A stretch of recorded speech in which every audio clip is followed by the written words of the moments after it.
Hemos hablado de Transmilenio por la séptima, que se suponía que lo debía contratar Lucho Garzón y no la contrató, porque se suponía que por ahí iba a venir el metro de Samuel.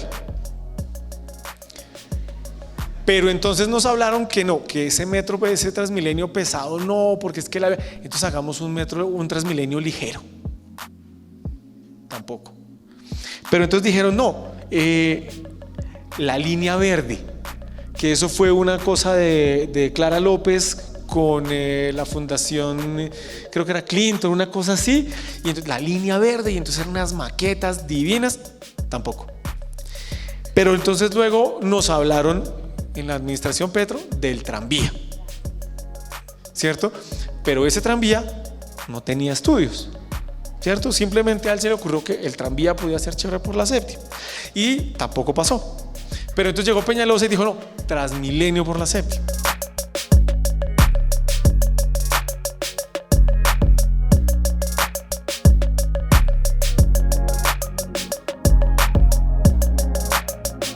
Este es un tema que para mí fue muy importante porque mi tesis de doctorado fue sobre la modernización de Bogotá a partir de la historia de la avenida Caracas entre 1900 y 1968.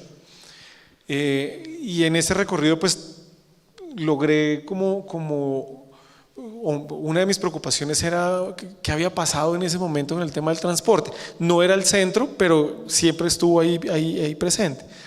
Y una de las cosas que a mí más me ha llamado la atención es la incapacidad que hemos tenido, no solo en Bogotá. El gobierno nacional tiene una responsabilidad muy grande en lograr definir realmente respuestas de fondo a problemas estructurales que tiene la ciudad y que están asociadas con la modernización. Y les doy un ejemplo. Mientras que hacia 1913 se estaba inaugurando el metro de Buenos Aires, nosotros estábamos mirando si teníamos un tranvía de mulas, eléctrico, ¿cierto? Mientras que se inauguraba el de México, nosotros estábamos mirando a ver si, mejor el de los buses, ¿cierto? Y mientras que se inauguraba otro metro, entonces, los trolis, ¿cierto? Y cuando se seguían expandiendo los metros, entonces dijimos, los buses de la troncal de Pastrana, ¿cierto? Del solo bus. Y cuando ya dijimos por fin el metro, no, apareció Transmilenio. Y resulta que hoy, más o menos 103 años después, 105 años después, nuestra discusión es si ese elevado fue subterráneo, ¿sí? Del metro. O sea, no hemos logrado entender realmente qué tipo de sistema es el que realmente requiere una ciudad como Bogotá.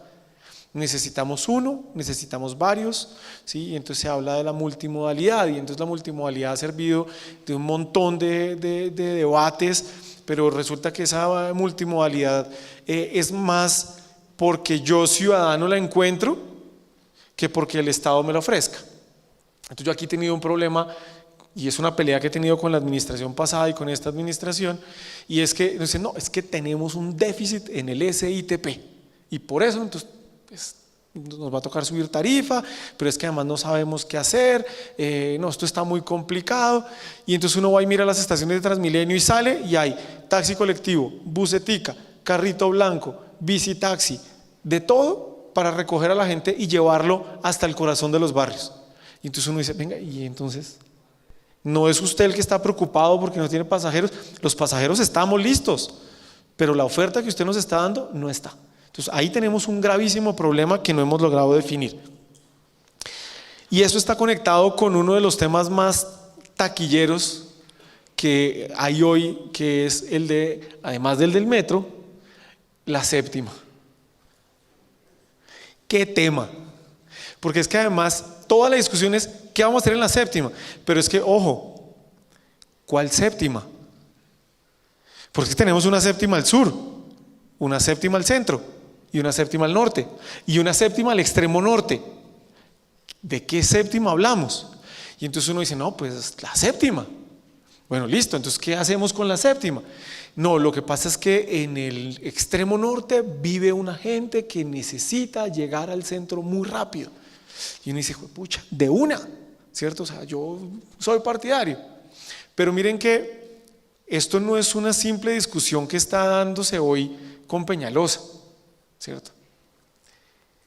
Hemos hablado de Transmilenio por la séptima, que se suponía que lo debía contratar Lucho Garzón y no la contrató, porque se suponía que por ahí iba a venir el metro de Samuel.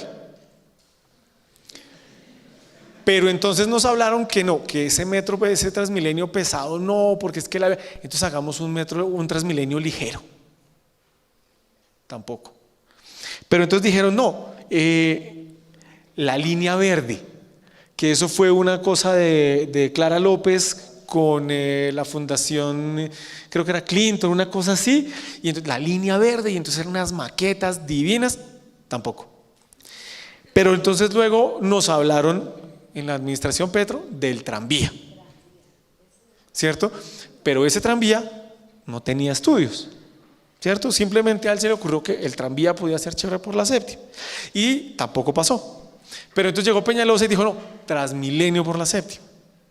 Y entonces ahora tenemos un problema porque la discusión que creo que perdió toda como el norte es qué tipo de transporte realmente es el que se necesita en la séptima para mover a la gente que se mueve por la séptima. Y entonces la preocupación más grande, pues digamos que no sé si afortunadamente, pero por lo menos en estos 4, ninguno ha sido lo suficientemente creativo para decir no, lo que hay que hacer es inundarla y llenarla de góndolas, porque es que en Venecia eso se ve bonito, ¿sí? Porque como no sabemos, cualquier cosa nos puede servir. Yo creo que ahí hay una gran discusión que tenemos que dar y no hemos llegado a la definición real, y entonces todo se ha centrado, es una cosa de los ricos de la séptima central que no quieren que los del sur, los del norte extremo pasen por ahí. Yo creo que no es esa la discusión que se tiene que dar. Bien, yo creo que hay una incomprensión de la transformación en la movilidad. Porque durante muchos años nos dijeron no podemos construir vías porque nos vamos a llenar de carros.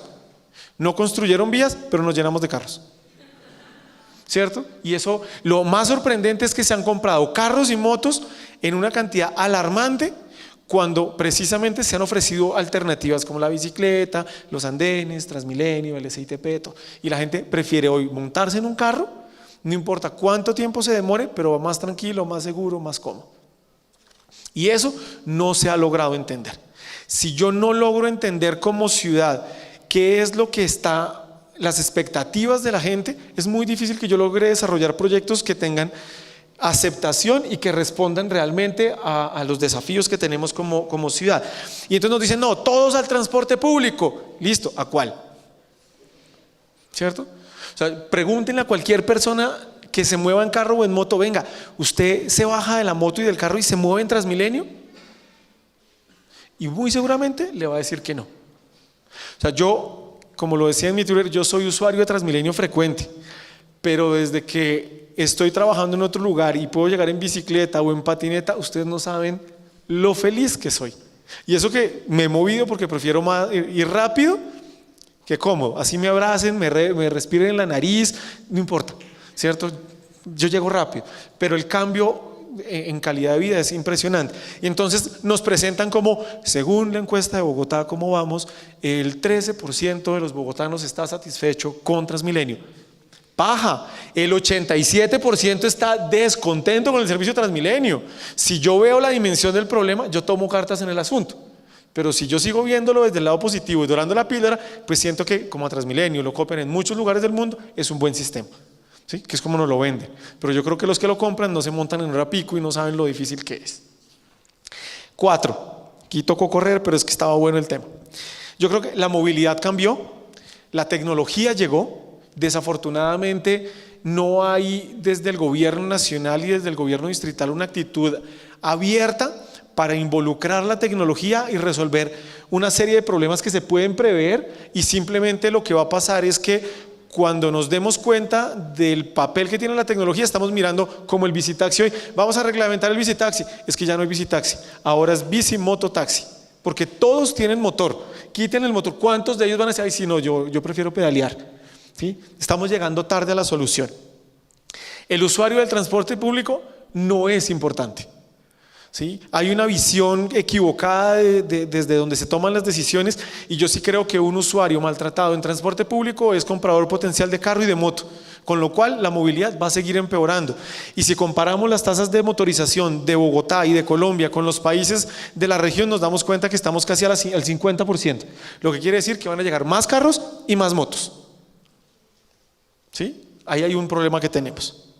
Y finalmente, Soacha con eso llego al tema de la cosa institucional, es que Soacha es tal vez el mejor ejemplo de la incomprensión nacional, municipal, departamental y de Bogotá del problema que tiene enfrente. Porque Soacha hoy es el lugar donde todo el mundo saca pecho porque llegan proyectos de vivienda de interés social por montones, pero no hay transporte para la gente. ¿Cómo los vamos a sacar de allá? ¿Sí? Y muy seguramente la gente que llega allá, pues cuando tenga que llegar al centro o al norte a trabajar, a los jefes les va a importar un pito si el bus estaba lleno o no, si hubo paro o no. Eso usted no me llegó. ¿Y cuánto tiempo realmente usted está perdiendo en desplazarse? ¿Sí? Eso es una discusión fundamental y hoy no se está dando. Y no se ve que si yo lograra encontrar un camino para resolver y articular los problemas de movilidad y de urbanización de Soacha, yo tendría un modelo o unas herramientas más finas para poder relacionarme mejor con los municipios vecinos. Porque el riesgo que estamos corriendo es que muy seguramente no vamos a vivir la conurbación en el nivel que tenemos hoy con Soacha, porque es que estamos demasiado pegados, pero vamos a tener otro tipo de situaciones para las que muy seguramente no vamos a estar preparados. ¿Sí? El hecho de que nos digan que es que la gente está encontrando cómo comprar casa en los municipios vecinos con áreas verdes que, como lo decía ahorita, no hay espacio público, pues obviamente eso va a generar otras dinámicas de movilidad que van a poner en jaque cualquier solución que estemos previendo en este momento. Entonces yo sí creo que debe haber una articulación, pero sin el gobierno nacional no puede avanzar. Porque el gobierno nacional saca pecho y dice, yo apoyo los planes de movilidad y el transporte público, pero es feliz con que se vendan carros, con los impuestos, con el empleo, con las partes. Entonces, ¿a qué le estamos jugando?